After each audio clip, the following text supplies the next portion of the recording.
Come on in. Hey, if you're new or you're visiting, my name is Matt and I get the joy of being the priest in this beautiful community at Unlimited. We want to do two things really well. We want to go all out for our younger generations. We want to be this multi-generational family that sees that the youth of our city, the graduates of our city, the students of our city come alive and flourish as they find out who Jesus really is. And secondly, we want to be the miracle people. We want to see miracle after miracle after miracle and see God at work time and time again. And so that is what Unlimited is, this multi-generational family going all out for the rising generations and the youth and seeing miracles everywhere. We started a new series last week based on the Prodigal Son, this beautiful picture. And we started this little series that I'm going to pick up today. And today we're going to not look at the father or the older brother, but we're going to look at this guy here, the son. And so we're going to dive straight in. Hey, Law, would you mind hanging it up for me? I put a screw in the middle of the thing. I'm just going to move this one over. Thanks, sweetheart. Okay with that. It's a bit difficult, yeah. So we're going to dive in to Luke 15. I've given you almost an impossible task. And so if you've got a Bible or a smartphone, please turn there with me. Luke chapter 15. And, thank you, sweetheart. And we're going to go from verse 11. Jesus continued, there was a man who had two sons. The younger one said to his father, "Father, give me my share of the estate." So he divided his property between them. Not long after that, the younger son got together all he had, key sentence for today, and set off for a distant country. There he squandered his wealth in wild living. After he spent everything he had, there was a severe famine in the whole country, and they began to be in need. So he went and he hired himself out to the citizens of that country, who sent him to work in the fields to feed the pigs. He longed to fill his stomach with the pods that the pigs were eating, but no one gave him anything. When he came to his senses, he said, "How many of my father's hired men have food to spare? And here I am, starving to death. I'll set out and I'll go back for my father and say to him, 'Father, I've sinned against heaven and against you. I'm no longer worthy to be called your son. Make me like one of your hired men.' So he got up and he went back to his father. But while he was still a long way off, his father saw him and he ran towards him, filled with compassion. He threw his arms around him and he kissed him. The son said to him, 'Father, I've sinned against heaven and against you. I'm no longer worthy to be called your son.' But the father said, 'Quick,' to his servants, 'Quick, bring the best robe, put it on him. Put a ring on his finger, put sandals on his feet. Bring the fattened calf. Let's kill it. Let's have a feast and celebrate. For this son of mine was dead and is alive again. He was lost and is found.' So they began to celebrate. Meanwhile, the older son was in the field. When he came near the house, he heard music and dancing. So he called to one of his servants and asked him, 'What is going on?' 'Your brother has come home,' he replied, 'and your father has killed the fattened calf because he has him back safe and sound.' But the older brother became angry and refused to go in. So his father went out and he pleaded with him. But he answered his father, 'Look, all of these years I have been slaving for you. I've been slaving for you. I've never disobeyed your orders. Yet you never gave me even a young goat so I could celebrate with you and with my friends. But when your son of yours comes home, who has squandered your property with prostitutes, you kill the fattened calf for him.' 'My son,' said the father, 'you are always with me. Everything I have is yours. But we had to celebrate and be glad because this brother of yours was dead and is alive. He was lost and is found.'" I love this story. I love this little parable. And as I said last week, this teaching, if you want to read ahead and see where I'm going, is found predominantly in Henry Nouwen's The Return of the Prodigal Son. Henry Nouwen was a Catholic priest who founded this gorgeous community for adults with learning difficulties and disabled adults. And he's amazing, actually. He was stood staring at the real Rembrandt photo. I think it's in St. Petersburg, staring at this photo. And as he looked deeper into the photo, he realized to himself he wasn't that much like the father, although he probably was, but he was much like the son, returning home, having gone wayward. This Catholic priest looking back. And he was a lot like the older brother, like feeling like he was slaving away, bitter resentment about the position that he had. But as he looked into the picture, the conclusion of the book is, he says, neither brother is the aim. The goal is to become like the Father. The Father embracing the Son with joy. The Father, the one who's totally in control. The Father who loves abundantly. And see, let's just rewind a little bit. Let's pick up where we started in verse 11. Jesus continued, there was a man who had 2 sons. The younger one said to his father, Father, give me my share of the estates. He divided his property between them. Not long after that, the younger son set off with all that he had for the distant country that he squandered his wealth with wild living. On the surface, this Rembrandt, it doesn't do justice, does it, to the brutality, to the shame, to the rejection that has been. We see him calmly comforting his son. But it doesn't tell the picture of the departure.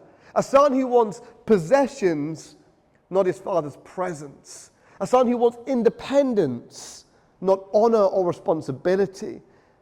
He is rejecting his sonship, rejecting his father.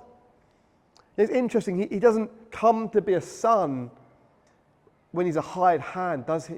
He is a son because of the relational quality between him and his dad, that he is cast off. It's interesting, isn't it? It's obvious to say that there can't be a homecoming without a home leaving, a separation of sorts. The greater the sustained separation and absence, the greater the homecoming celebration. I don't know if my feed often is filled with military men and women getting off a plane and their kids greeting them. Have you seen those scenes where these hardened guys and girls who've been in the most, horrendous situations, they get off a big military plane, they've been on tour for 9 months or a year, they get off the plane and their little kids run up to them and jump all over them, and it's not just them that are in tears. I can't help but it gets me every time. And you see this embrace of the little ones and their dad, and it's just the most beautiful thing. It's beautiful. I know it's totally different. August 6th, 2020, our son Levi was born. He came unexpectedly, although we knew Laura was pregnant, it wasn't that much. But he came out like an unexpected, time. I was such a wreck. He came 6 weeks early, totally different from the rebellious son. He wasn't walking away from the family, but the longing to meet him, the surprise at his arrival so early, the joy in being able to hold him, nothing could have deferred that joy. Nothing could have wanted us to hold him and cuddle him and tell him, he was okay. He came at an unplanned time when we weren't ready, in a way we had no control over. But I remember looking down at him in his tiny state and just praying, Lord, let him know he's loved. Lord, let him know he's loved. Lord, let him know he's loved. How could he? He couldn't even feed himself. He couldn't open his eyes. But he's causing trouble now. And we know that he is loved.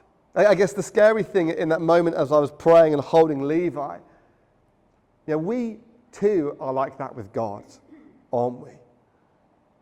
If we knew the security that we had in him, we wouldn't try and fix things in the way that we do. We wouldn't try and force our own way. We wouldn't try and worry about gaining pleasures that we could seek for our own self. We wouldn't try and go our own way because we would know the love that we are lavished in and the response that we get from God and the way that he cares for us. But alas, we all depart from the Father. Whether it be down to a lack of knowledge of who he really is, or a lack of trust or disbelief that he's going to follow through, or simple temptations that we face day in, day out, we all depart. St. Paul writes in Romans, for all have sinned, all have fallen short of the glory of God. Not just a handful of us, not just the worst people in society, not just the people that are new or old to this community, but every single one of us. All fall short of the glory of God. Yet we're not left in that state, are we? Verse 13 says this: not long after the younger son got together all he had, and he set off for a distant country, that he squandered his wealth in wild living. It's interesting. In my, I preached somewhere a couple of months ago, and they've been promising to send back my other Bible, and so I've had to go back to this old school one that I had as a teenager and to study one. In one of the little references at the bottom here, it says this: not long after he gets told all that he had, meaning there was no reserve for the return. No reserve for the return. He didn't store anything in the loft or in the barns. Just for one day he might be coming back. He didn't, shuffle some stuff to one side or bury it in the ground. No, he got rid of everything that reminded him of home. Not one thing. The picture is clear. He never expects to return. The allure of the wild life in the distant country was too great. He sells everything and he is off. He is fully banking on that land, right? One thing I've been pondering in that, knowing that, figuring that, is how would I respond if my son Levi did that? Would it look like this? Or would the scene look a little bit different? How is it that Rembrandt paints this guy with no pain, just looking really content, looking a little bit joyous, may I add? How is it that in this moment that he does this? Well, it's because this is the moment that his joy is made complete. This is the gospel, isn't it? The God who defines himself as love. Love that is freely given. Love where it is totally undeserved. A story of redemption at the highest level. A God who welcomes us back, like this son, to be loved and cared for. There's this beautiful story in all four Gospels. I mean, it's in all four Gospels, you can't ignore it, right?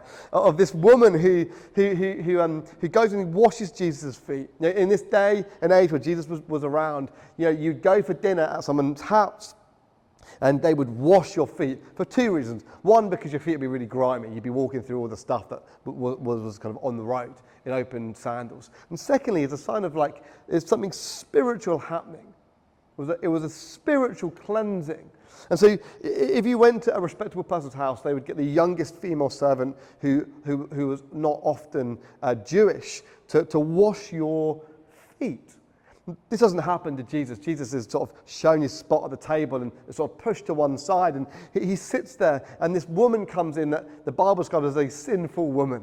We're not quite sure the full detail. Most people think it could be Mary Magdalene. Some people think it could be a prostitute. No, we're not entirely sure the full picture.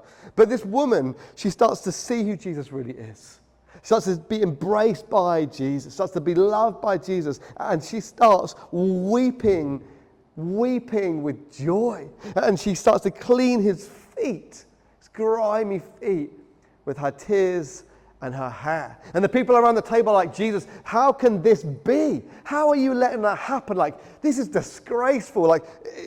This should not be.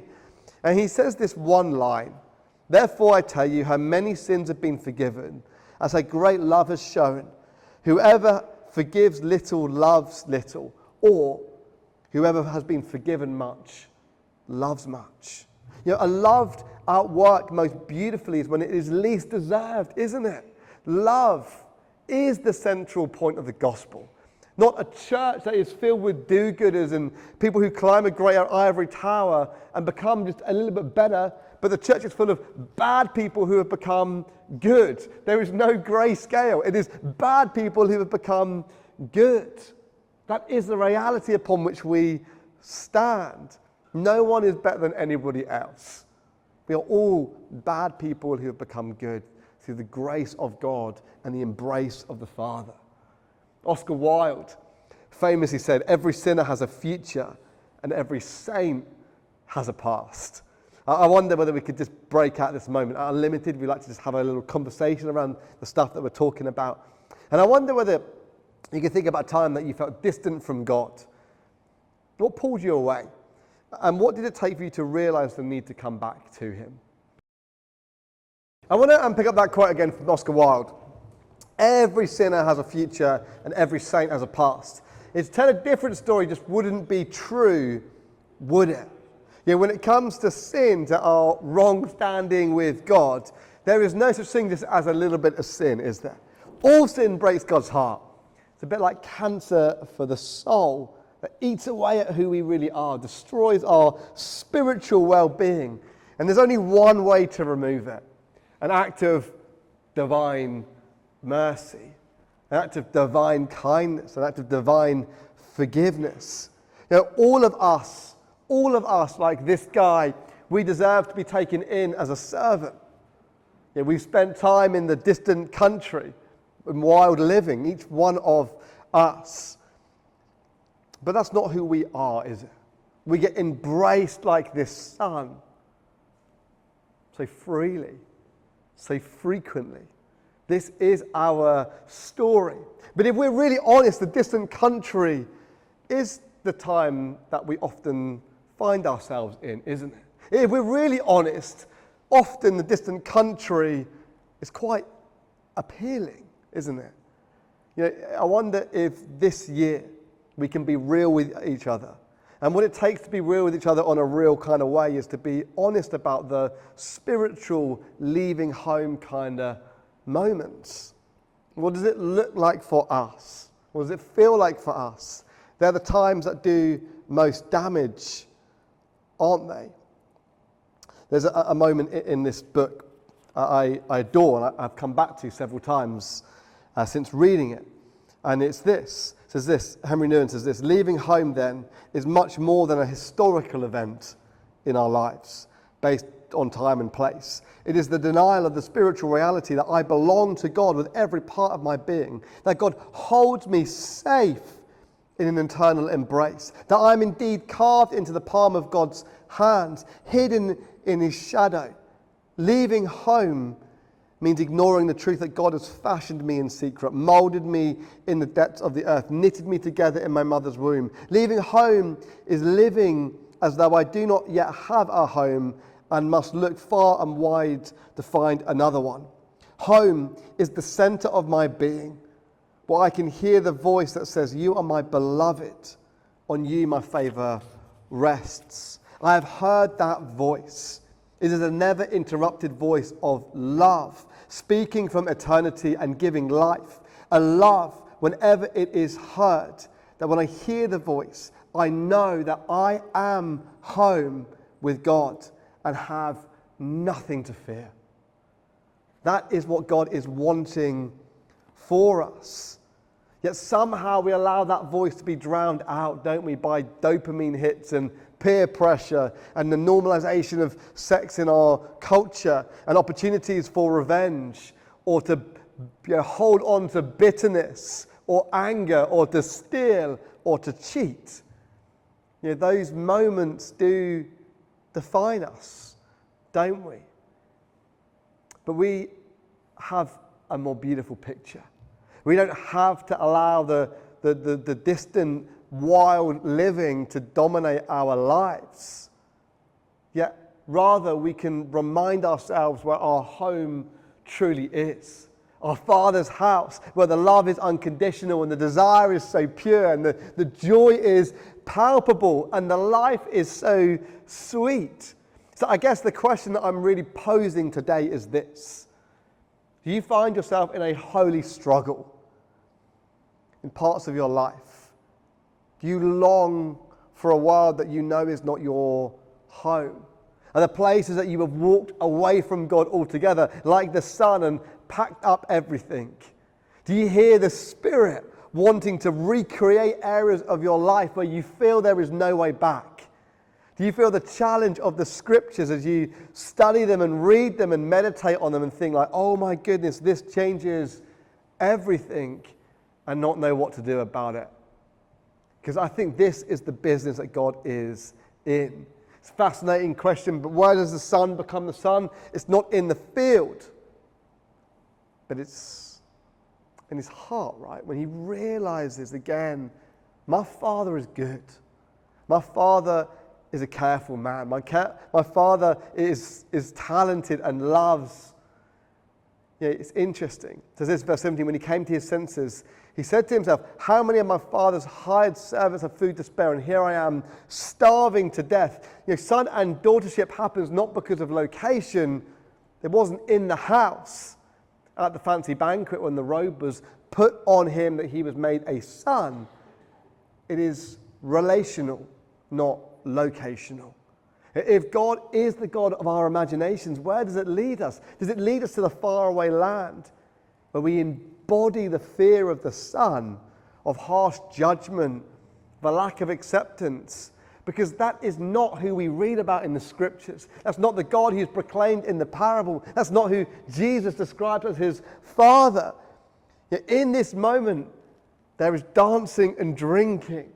There is a reinstallment of his sonship. It's a lavish, undeserved love that puts to death our worries about who we are, about how we're to be received, about what we'll be in the future, and allows for a more full, more beautiful, more hopeful life.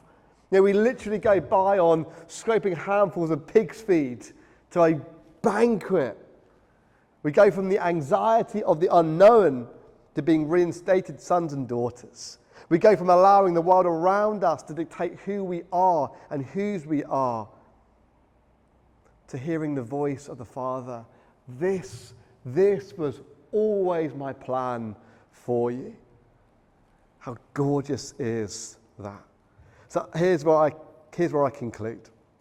Tomorrow morning, as you go about your day, as you get dressed, as you put on your clothes, you put on a jacket perhaps, you put on a jumper perhaps, know that you are clothed with the robe of truth. As you put on your clothes, remind yourself, like this guy, that God is putting a robe around you of love and truth. The ring, if any of you are married and you wear a ring, or you're not married and you wear a ring, remind yourself of the ring. What's the ring do? It has a royal crest on it. Why? So you can stamp into the wax. God is calling us to be his ambassadors, his people on earth, to carry his royal seal. Go about this space knowing that you're his ambassador. His sandals. Why the sandals? What's with the sandals? Well, they're to do the work of the Father. He doesn't just invite us in to sit in the corner and be under watch. He invites us back into the house to be his sons and daughters, to do his work. And then there's the feast. What's special about the feast? Well, the son was dead. And the feast is literally what's happening in heaven as we return to God from the faraway place. And the roar of heaven gets a little bit louder. So as we come to land with this conclusion, we all are like this younger son. I want to remind you that this story is not just a story about a father who embraces and a son who departs. It's about the relentless love of God, welcoming us back every single time with arms open wide. No matter the journey, no matter the distant land of wild living, God's desire is for us all to come home and to live in that embrace and be in that embrace and find our identity fully and truly in it. The choice ultimately is ours. Do you want to stand? We're gonna pray together.